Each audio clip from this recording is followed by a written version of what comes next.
ராஜமோகன், நான் உங்களிடமிருந்தே ஆரம்பிக்கிறேன். இது அதிமுக முதலமைச்சருடைய பயணத்திற்கு முன்னாடி அதற்கு பிறகும் கூட கடுமையான விமர்சனங்களை முன் வச்சிருந்தாங்க. அது குறித்து நிறைய பேசியும் இருக்கிறோம்.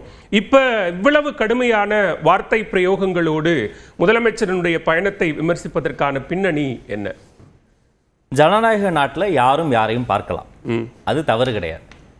பிளானிங் கமிஷனுடைய நீட்சி தான் இந்த நிதி ஆயோகாக நடைபெறுகிறது. அது 5 ஆண்டு, இது 3 ஆண்டு. கேள்வி என்னன்னா, போன ஆண்டு நடைபெற்ற நிதி ஆயோகில் இவர் கலந்துக்கல. போன வருஷம் இந்தியா 2047 என்ற தொலைநோக்கை வச்சு டிஸ்கஸ் பண்ணாங்க. அதுக்கு முன்னாடி நடந்த நிதி ஆயோக் கூட்டத்திலையும் கலந்துக்கல. அதில் கொலாபரேட்டிவ் ஃபெடரலிசம் பற்றி அவங்க டிஸ்கஸ் பண்ணாங்க. அதுக்கு முன்னாடி பாட்டம் டு டாப் அப்ரோச், அதாவது வலிமையான மாநிலங்களை உருவாக்கி வலிமையான தேசத்தை உருவாக்குவது, இது ஆண்டுதோறும் நடைபெறுவது. ஆனால் மதிப்பிற்குரிய தமிழ்நாடு முதலமைச்சர் ஸ்டாலின் ஐயா காத்திரமான ஒரு காணொலியும் விட்டார், அறிக்கையும் விட்டார். நாம ஏன் போய் அதில் கலந்துக்கல அப்படின்னு அவர் கேள்வி சொன்னார். இப்ப இந்த முறை அவர் போய் கலந்து கொண்டது அந்த இடி ரைடு சம்பவத்துக்கு பிறகு நடைபெறுவதை தான் ஒரு பெரிய ஒரு கேள்வியை உருவாக்குது. அப்ப இந்த இடி ரைடு சம்பவத்திற்கு கொஞ்ச நாள் முன்னாடி பாம்பன் பகுதிக்கு பிரதமர் வந்தார். அங்க போய் பார்த்திருக்கலாம்.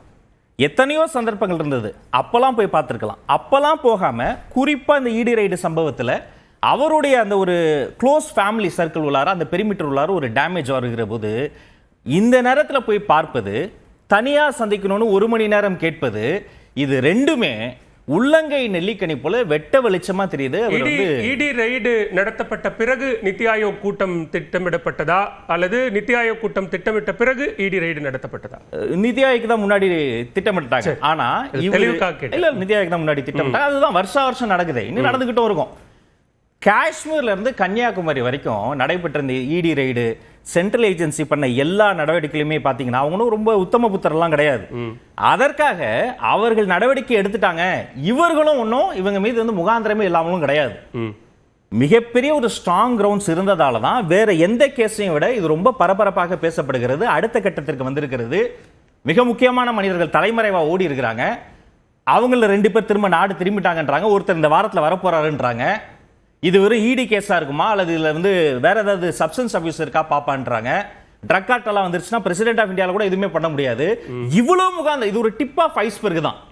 இவ்வளவும் நடைபெறுகிற கோர்ட் கேஸ் கோர்ட்ல இருக்கு. இதை நம்ம மீடியா ட்ரையல் பண்ணக்கூடாது. இருந்தாலும் உச்சநீதிமன்றம் கடைசியாக தலைமை நீதிபதி அமர்வு சொன்ன விஷயம் என்ன அப்படின்னா, டிவிஎஸ்சியினுடைய மூல வழக்குகளுக்கான ஆதாரம் எங்க அப்படின்னு அமலாக்கத்துறை கிட்ட கேட்டாங்க.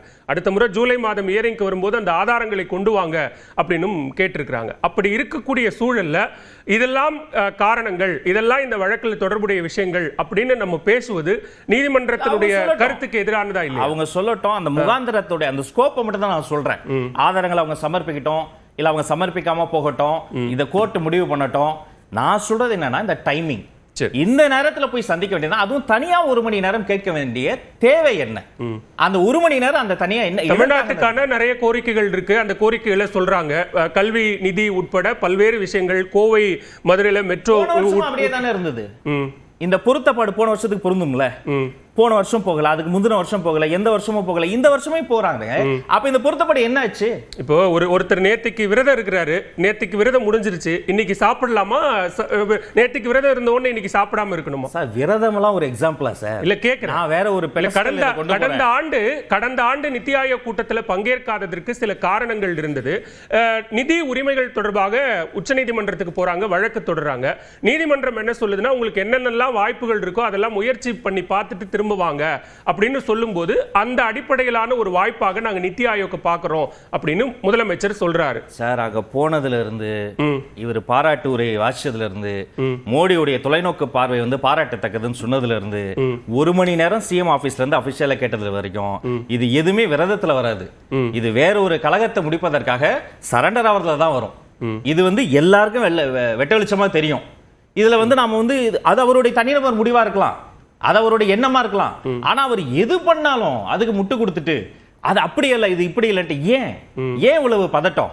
நாம கேட்கறது ஒன்னே ஒண்ணுதான். அவர் தமிழ்நாடுடைய முதலமைச்சரா போறார், ஒரு கட்சி தலைவரா போல, தனி நபரா போல. சரி, அப்ப முதலமைச்சர் பிரதமரை சந்திப்பது எந்த அடிப்படையில சரணடைகிறதாகும்? வேற மாநில முதலமைச்சர்கள் எல்லாம் போனாங்களே, பகவந்த் மான் போனாரு, தெலுங்கானா முதலமைச்சர் ரேவந்த் ரெட்டி போனாரு. இப்படி போன முதலமைச்சர்களும் சரணடைந்ததாகத்தான் அர்த்தம். இந்த ஹேமந்த் சோரன் போனாரு.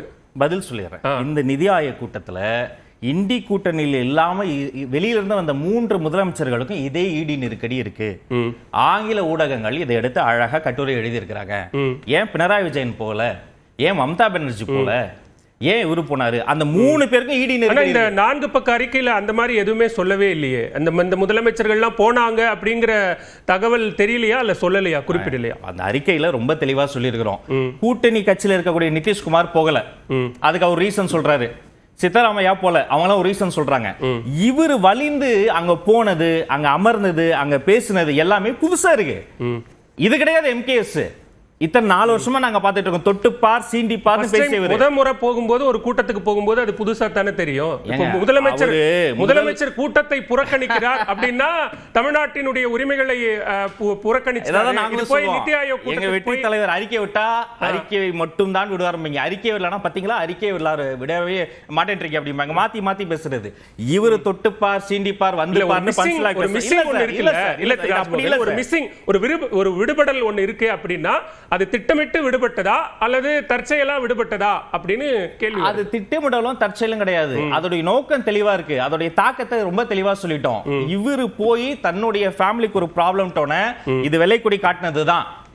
இது வந்து அவருடைய எல்லா பர்சனல் பிலீஃப்ஸையும் தாண்டி அவருடைய ஒரு ஓன் ஃபேமிலிக்குள்ளார வந்திருக்கக்கூடிய டிஸ்டர்பன்ஸ்க்கான டேமேஜ் கண்ட்ரோல் தான். அவர் கமாண்டிங் பொசிஷன்ல இருந்து ஒரு காம்பன்சேட்டிவ் பொசிஷனுக்கு போயிட்டாரு. இதுதான் உண்மை. ஓகே, முதற்கட்ட பார்வையை எடுத்துக்கிற திரு வன்னியரசு, இங்க 1000 கோடி ரூபாய் ஊழலில் இருந்து குடும்ப உறுப்பினர்களை காப்பாற்றுவதற்காகத்தான் முதலமைச்சர் டெல்லி சென்றார் அப்படின்னு தாவேக தலைவர் விஜய் சொல்றாரு. அதே நேரத்தில் எதிர்க்கட்சி தலைவரும் தொடர்ச்சியா பயணத்துக்கு முன்னாடியும் சரி பயணத்திற்கு பிறகும் கூட விமர்சனங்களை 2 முறை முதலமைச்சருடைய கருத்துக்கு எதிர்வினை ஆற்றி இருக்கிறாரு. எங்க உறவினர்கள் தொடர்பாக நடக்கக்கூடிய சோதனைகளுக்கு எந்த விதத்திலும் நான் பொறுப்பாக மாட்டேன், அதை அவங்க சந்திக்க தயாரா இருக்காங்க சட்ட ரீதியானு சொல்றாரு. நண்பர் ராஜ்மோகன் அவர்களுக்கு முதல்ல கை கொடுத்துக்கிறேன். ஏன்னா அவர் ஒரு திரைத்துறையில் வந்து நல்ல ஸ்கிரிப்ட் எழுத வேண்டிய ஒருவர். அந்த ஸ்கிரிப்டை வந்து அப்படியே வந்து இப்போ வந்து அதை வந்து ஒப்பிச்சுக்கிட்டு இருக்கிறாரு நண்பர் ராஜ்மோகன் அவர்கள். அதாவது திமுக அப்படிங்கிறத தாண்டி மாநில உரிமைகள் தொடர்பாக மரியாதைக்குரிய முதல்வர் அவர்கள் அங்கே பேசிய உரை அப்படிங்கிறது நான் வந்து பார்க்குறேன். கூட்டாட்சி தத்துவத்தை அல்லது கூட்டாட்சியை பாதுகாக்க வேண்டுமென்றால் அந்த கூட்டாட்சிக்கு ஒவ்வொரு முறையும் நாங்கள் வந்து வழக்கு போட்டு தான் வந்து நாங்கள் வந்து அந்த கூட்டாட்சியை நிரூபிக்க வேண்டுமா? எங்கே பேசுகிறாரு? அந்த நிதி ஆயோக்லேயே அதுலேயே அங்கேயே பேசுகிறார். உரை அங்கேயே அவருடைய உரை வந்து இது வந்து ஒரு மிக முக்கியமான உரை, இது மாநில உரிமை தொடர்பான உரை.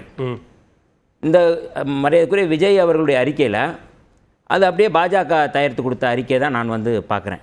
ஏன் அப்படின்னா நான் சொல்லிடுறேன். ஏன் அப்படின்னா இல்லை இது பொய்னா நீங்கள் சொல்கிறது பொய்ன்னு நான் சொல்லலாமா? அப்போ இந்த அறிக்கை ஏன் அப்படி சொல்கிறோம்னா, இவர் வந்து கொள்கை எதிரி அரசியல் எதிரின்றாரு.